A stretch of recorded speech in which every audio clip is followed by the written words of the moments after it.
Hello guys, for this video, ito pong resulta dito sa Bacolod guys, sobrang init talaga. Tingnan nyo, ayan, napakainit talaga sobra.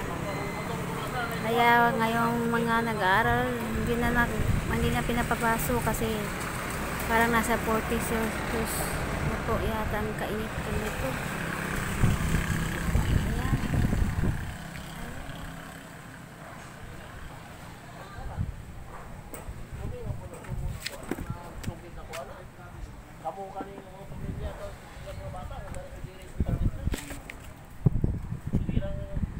Anong oras na ba ngayon? Nasa 2 PM na po, pero ang init pa dito guys. Sobra talaga. Sakit sa ulo.